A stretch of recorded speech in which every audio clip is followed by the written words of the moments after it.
Let's move on, though, into our next team. And the one thing I got to say is if you're on podcast services around the world, you're like, all right, same podcast as usual.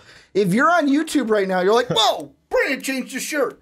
Because I wore the same thing on purpose. So we were recording this on Wednesday, or a Wednesday, because this is going to go up a week later. But we recorded on a Wednesday. Didn't have time to finish these last two. Brandon is wearing a new shirt. I still have my Bob Ross shirt on because I'm like, I want to stay consistent for this segment or for these last two. But we got to go into our last two, and the first one we'll go into is the Alabama Crimson Tide, or Roll Tide. And here's the thing. There's a ton of things we could look at. Here's what I want to start with. Quarterbacks. And the reason why I want to start with quarterbacks is there's a controversy, it seems like, with the Crimson Tide. You have Jalen Hurts, starts for the majority of the season last year for everything but one half of one game. And then you have Tua come in. He comes in second half of the, or I don't even think it was second half. Maybe it was just the overtime. He comes in the overtime game. I think it was the second half. Plays really well, brings them to overtime, wins the game in overtime. We then learned this offseason that Tua was he was thinking about transferring during last year until the national championship game, and then that changed his mind altogether. So, Brandon, what I want to ask you, with no biases, because, yeah, we all have our favorite teams. Mine might stink, but yours is really good in Alabama football. I want to ask you, who starts this season, or who should start this season? Jalen Hurts, who it was his job for the majority of the year, or when Tua took over the job in that national championship game, was that Tua taking the job over then and now? Well, let me give you a little longer answer than just a yes or a no. Thank you. I would love that. And so Jalen Hurts, he was the SEC Offensive Player of the Year as a true freshman. Mm-hmm. Outstanding guy. Can do it all. With his arm, with his legs. People have always said he needs to do more with his arm, and I would be one of those people. He needs to do more. He needs to get better. He needs to get more accurate, and he needs to just get stronger with his arm. Last year, he goes for over 2,000 yards, 17 touchdowns, 1 interception, 855 rushing yards, 8 scores on the ground. Mm-hmm.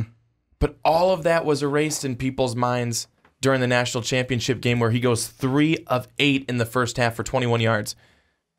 He had 6 carries for 47 yards, now, that was it. Now, the thing is, and I don't want to be like, oh, well, there's excuses, but I do want to say, was A, going up against Georgia, that was a really tough defense, and A, was going up against Kirby Smart, which usually last year Kirby Smart told us one thing, or showed us one thing. He puts his guys in the best chances to succeed, the best opportunities to succeed, and he makes the best adjustments at halftime usually. So then you go over to Tua. Hurts gets benched at the half. Mm-hmm. And a lot of people are thinking, is Saban crazy? Like, Tua hasn't been playing a whole lot. This is the national championship game. Something we would never see with anyone else. Is this gonna turn out okay, or is this kind of gonna be the fall of Alabama football? Mm-hmm. And when I say the fall, I mean you lose this one, and it's like, all right, are they now going? Are they not going to be back here again next year? Tua comes in, he goes 14-24, 166 yards, 3 TDs, 1 interception, and the big TD, the 41-yard bomb at the end of the game in overtime to win it. The guy who I think is going to be starting at the beginning of this season, who's starting against Louisville, is Tua Tagovailoa. Voiloa. Excuse me, it's sometimes a little hard to say the last name. I just avoid the last name altogether and just say Tua. But the reason being is because he is similar in terms of what Jalen Hurts can bring. Throws the ball well, can run the ball well. He is a dual threat quarterback, but with a stronger arm and more accurate arm. And we saw that in some of the throws that he threw. We saw that in that 41-yard bomb that he threw to finish off the game, to walk off on Georgia. Tua suffered a thumb injury over the spring, something that he's needed some time to come back from, should be fine by fall. This is a guy who, as much as I love Jalen Hurts, I think that it's got to be Tua that ends up being the starter. But how about this? Could Alabama and the Crimson Tide take a page out of what they did at Ohio State and turn Jalen Hurts into a wide receiver so that you keep him on the field like they did with, who was it, J.T. Barrett and Braxton Miller. Well, and it was Braxton. Or was it Braxton? JT was just benched. It was Braxton Miller that changed to the wide receiver. Yeah, but who's the quarterback then? It was Cardell Jones. Cardell Jones. That was Cardell Jones' time. Remember, I wasn't sure if it was JT we ain't or here not. We ain't here to play school. I couldn't remember who it was at the time, but they did that, and that worked out fairly successfully for them. I don't know if that's something that Alabama would consider. I don't know if that's something that they would want to do. I don't know if that's something that Hurts would ever want to do, but it's a way to keep him on the field. Because when it comes down to it, one of these guys I see winning the job and keeping that job. And the reason why I think it's Tua is because of the fact that he's going to bring you a little bit more consistency through the air. It's interesting, and I wasn't thinking that in total of what you were saying. I wasn't expecting you to bring up the switch to wide receiver, but when you think about it from a team, if Hurts can play wide receiver and he's willing to give it a shot, I would say why not? And the reason why I say that is we all know Calvin Ridley was the main wide receiver last year. He was had the guy. 63 catches and was 30.9, basically I'm going to round up 31% of the team's total receptions. The next best wideout in terms of receptions was the guy who's most likely going to be the number one this year in Jerry Jeudy, where he only had 14 last year. But he's going to be good. He's going to be good. He had flashes. Here's the thing, and maybe this is me coming from an outside perspective. Most of the guys I look at in the wide receiver, whether it's Jeudy, whether it's Ruggs the third, whether it's Smith, none of these guys are like, oh my God, watch out for this guy. Like nationally, no one's talking about. Maybe it's because of where we're at in the year and we haven't really geared up for college football yet. But if Jalen Hurts can give a little boost to that wide receiver core, I would say why not? If he doesn't want to, then all right, you'll play the bench. Because here's what was going through my mind when it comes to Tua and Jalen Hurts. And this is kind of what I compare it to. Is, to me, Tua, there shouldn't be a quarterback competition. It should be Tua's job. Because A, if you didn't play him in the championship game, you lose that game. No way Jalen Hurts wins that game for you. The way I look at it, and this is maybe a little bit of, I'm going to compare it to some Oregon Ducks here. Because back in my life, before we started MVP, before I got into the podcast game, I used to write for the Fansided Network. And my first kind of site before I had the Illinois website was the Oregon site. That was the one that I was a staff writer on. So I was watching a lot of Oregon football between basically, I want to say 2010 and 2012 or 2009, 2012. 2010, 2012. And in that was the national championship season. So here's what I'm comparing these two Alabama quarterbacks to, because I know you're like, Ricky, get to the effing point. Here's what I think. Jalen Hurts is like your Darren Thomas. Tua is like your Marcus Mariota. Which one would you rather have? Both went to a national championship game. Both lost that national championship game. Well, Darren Thomas to Auburn, Marcus Mariota to Zeke and the Buckeyes. Who would you rather have starting? Maybe this is me putting in the NFL side of it as well. A guy who, and I believe Tua could be this, a guy who got drafted in the top 5, top 2, or a guy that went undrafted. And that's what these two are. Tua is a guy who, once he starts playing every single game, he's going to be in mocks. We're going to be talking about him for the NFL draft. He might not be exactly like Marcus Mariota and be the second quarterback off the board or the first quarterback off the board, but I bet you if he has that full season, we are talking about him being a first-round quarterback. Jalen Hurts reminds me of Darren Thomas to keep the Oregon one, or a Blake Sims, in the fact of real good in college, real good, wins you games, but he's not that next echelon. And I think Tua is that next echelon, and we saw it in a small sample size on the biggest stage last year. We saw a glimpse of it. And if he starts this year, we're going to be able to see that for the entire year. Because this offense, wide receiver is a question, but look at the running backs. Bo Scarborough, he's the only one gone. Damian Harris, still there. You've got Najee Harris, still there. You've got Jacobs, still there. All these guys are still there. Why not put in the quarterback that, even though it was a small sample size, played the best on the biggest stage with maybe the least prep time? Because I don't know if Tua knew that he was going to go in the second half, but I don't think he did. And that's why I would say, not just that, but everything that I've said is why I would start Tua over Jalen Hurts in 2018. And I think that if Tua ends up being the guy to start, I don't think that there's going to be any hard feelings coming from Jalen Hurts because of just the way. Of course, you're a competitor. You want to be able to win that spot, but I think he's going to accept whatever role he gets, and I think Tua would be the same way if Jalen Hurts were to get to win the starting position. Jalen Hurts acted with such class in that national championship game. Dude was just happy to win. Yeah. He was happy to win, and whatever they do to ensure that they continue to win, that's what they're going to do. And I think that that's a good teammate. That's a good guy. I think that it's going to be really interesting with this team this year because while I see a lot of good things happening on the offensive side, I think Tua will do a lot of good things if he is indeed the starter. I love Damian Harris. It is great having him there. He's going to be going for his third straight 1,000-yard season. He's a great running back. He's kind of a dual threat himself. The wide receivers, I'm not feeling too much of a question mark there. I like Jerry Jeudy. I like what he did this past year. Ruggs led the team in touchdowns, I think, with 6. There's a lot of promise with this wide receiver group. If indeed you ever fooled around with having Jalen Hurts line up as a wide receiver, that could be really interesting. That could be really interesting and see what he might be able to do for you. Now, maybe that's not something he wants to do. That's fine. But the question mark to me is going to be defense for this team because of the fact I want to ask that one thing Alabama before we go on into the defense.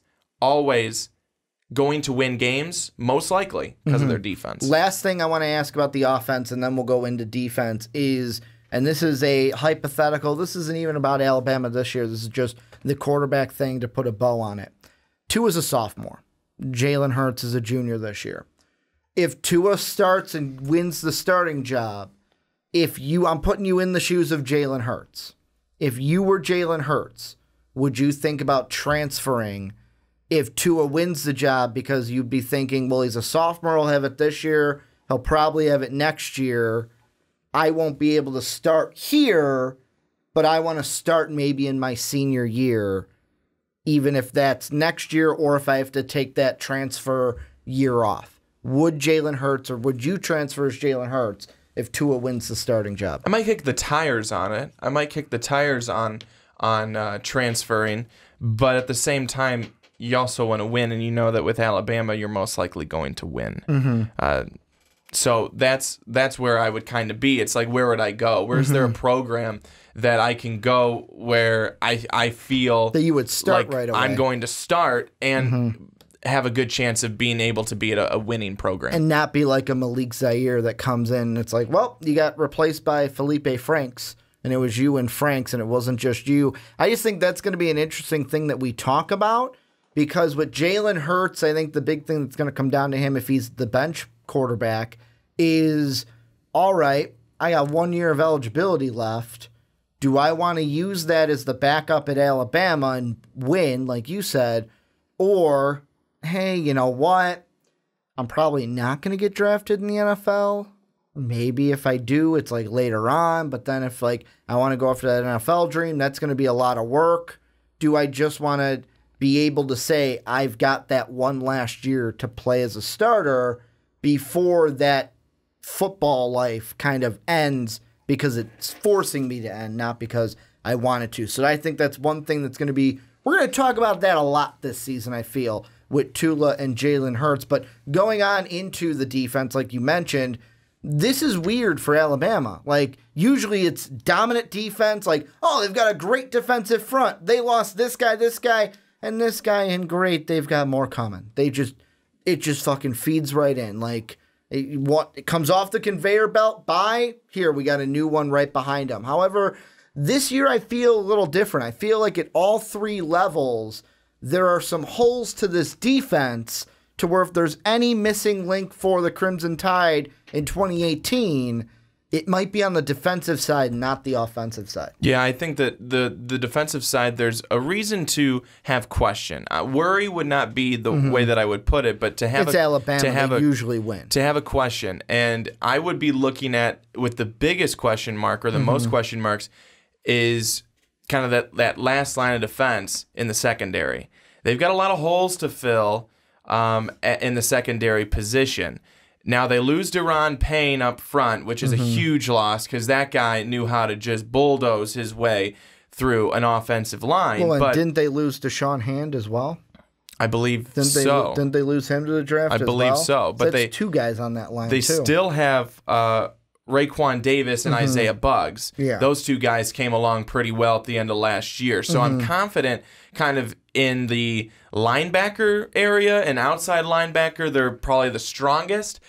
But it's the secondary where I am a little worried. I am a little worried because they're going to be bringing in some new guys. We're going to see a lot of fresh faces in the secondary. There is no more Minkah Fitzpatrick, so you don't have your all-around, all-over-the-field type guy. We need to find a new guy to do that because, I mean, Minkah, his name was probably in on every play. Yep. You know, there's a tackle on this side of the field, Fitzpatrick. Well, there's a tackle over here, Fitzpatrick. It was like even in the draft things that you would watch, everyone seemed to say with Minkah, it's like one of the best things about him is he just had a nose for the football. Yeah.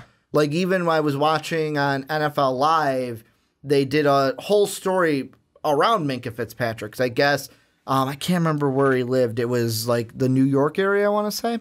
But that was when Hurricane Irene came right through. Yeah. So they kind of like interviewed the backstory of like them losing their house and him having to traveling an hour to school just to play football and the sacrifice his parents made for that. It was a really interesting piece by ESPN, like they always are when they get you with those touching stories. But it was like, even his dad in that was like, yeah, the first time he put on pads, even in like Pop Warner, it was like, this kid has a nose for the football. And he was always there on every play, even if it was all the way across the field. And that carried with him, especially when to now where he's in the NFL and he's still like that. Yeah, I think that it's hard to come by guys like that. You know, you don't have guys like that. They just don't grow on trees, and you can't just pick them off. Exactly, and they don't come in every draft class is incorrect, but recruiting class. Yep, they don't come in every single one of those, and if they are, they're not going to every team. So that's why replacing him is going to be very important. And by replacing him, it's not it's a complete replacement. You know, it's not something where, you can just step right in and, hopefully. No, I mean, he was a guy, like you mentioned, all over the field, nose for the football, and Alabama's got to try and find that next guy who can be somewhat similar to that. And if they can't, they need to be able to find a couple of guys who can fill that void. Because Minkah Fitzpatrick was, I think, the soul of that defense.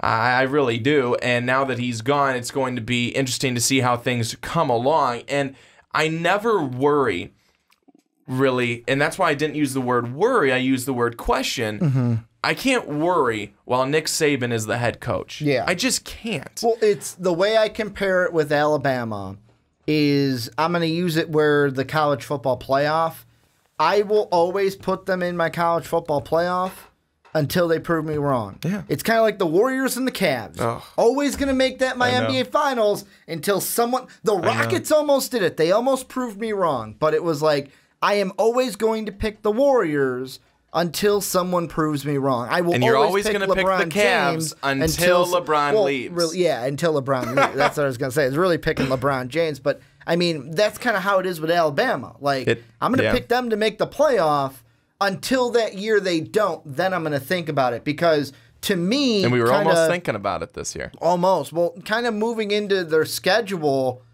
I look at this and I go, there's only one team on this schedule that I could see as a possible loss. And that's Auburn at the end of the year. Citadel. No, I'm kidding. It's Auburn, of course. I was like, what? No, it's not the Citadel. It's Auburn. But the best was how silent you got, and I got when I said the Citadel. But Auburn, here's how I see the schedule, and they're the easiest. Auburn's the only game that I could see a loss. Mississippi State, maybe, but that's only because you played them close last year. The only reason I don't see Mississippi State as a win for Mississippi State is because they're playing at Alabama this year. And same thing for the Iron Bowl. You're playing at Alabama this year. So really, this schedule should line up for the Crimson Tide. The question is, and I don't even know why it's a question because they prove me wrong each time, is are they going to have a challenge in Louisville? Probably not, and they'll win that one too. It's not like Lamar Jackson's there. I mean, with Louisville, I don't know what kind of a team we're going to see overall and what the quarterback situation is going to look like, but the only thing that could give Louisville a chance in that one, and it's not really a chance, but I mean, that one's being played in Orlando, Florida. It's a little bit further than Nick Saban likes to go for those neutral siters. Usually he likes to go to, Texas. All right, that might be further than Florida, but a Texas. Ooh, we're going to go to Atlanta, nice and close to Alabama. So, I mean, with it being in Florida and not being in a state that touches Alabama, I don't think Florida touches the state of Alabama. Maybe on the little Cape it does, and I'm bad at geography. That Louisville game, maybe, but I still see it as a win for Alabama, and they'll go win until they get to Auburn, and then it's like, all right, we'll see. Here's where they're at. This is their playoff game. I don't see them having too many tough contests this year. I really don't. Louisville, I think that they should take care of business there. Arkansas State should be rolling right through them. Ole Miss, Texas A&M, we'll see what happens there and what kind of game Texas A&M can give them because you've got Jimbo Fisher there. I would say LSU if they had a better quarterback. I would say LSU because it's in Death Valley. I would not say if they had a better quarterback. I would say if I felt that they were going to be a confident offense, and if I felt confident in their offense, and if I felt that they would be consistent throughout the season, which obviously probably that a is better way yet to say it. That is yet to be seen because we haven't started play.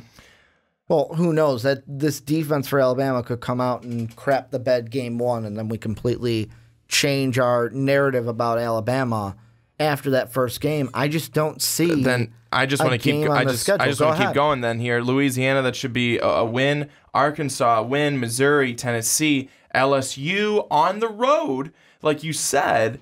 We'll see where LSU's at that point in the season, how they're playing. Could be a fun game. Mississippi State could be a close game, like you said, because of last year. The Citadel, always a close one. And then Auburn is going to be really interesting because they had Auburn at the end of the year last year, and that ended Alabama's season. The loss to Auburn was the end of their regular season. That will be another good game. I will guarantee that. Here's the thing I think about with Alabama, and I'm going to compare them yet again to the Warriors because I've already done that. Warriors, the Yankees. Well, think about it this way. There's only two ways Alabama loses. If the other team, number one, the other team comes in with a perfect game plan and has players that are rival to what Alabama has. Think of when Clemson beat them, Deshaun Watson. Think about when Georgia almost beat them. Up until Tua came in, Georgia, I know, slow start, but they got everything locked down, and they were shutting down that game for the most part. Think about whenever they lose to Auburn, except for the miracle kick, usually it's that Auburn team, that one's usually a coin toss anyways, because Auburn's a good team. Usually they come in with the same intensity that Alabama does. Other than that, every other game that I've almost seen Alabama lose, it's kind of like how Wilbon described the Golden State Warriors, where they're that kid that sits in the back of the class. I'm going to get the A. I don't need to study. And then it's like they get a few Fs on quizzes, and it's like, don't worry, I got this in the bag. Ace the final, A in the class, and they just do one of these, flip down the sunglasses as they walk out for the summer. That's usually Alabama each and every year. It takes a phenomenal team to beat them that has the talent to rival them. Otherwise, it's just them, I don't want to say getting lazy, but basically being that kid in the back that I got it, I don't have to work right now. And then when the test comes, they work for it. It takes a team that's got a good quarterback to beat Alabama. Texas A&M, we'll see who they end up going with, if it's Starkel or if it's going to be Mond. Mississippi State is going to be interesting. Nick Fitzgerald and how he's playing. LSU. With their quarterback carousel. I mean, they've got, 3 or 4 different guys, but we think it's going to be Burrow. I'm thinking. And then Auburn, Stidham.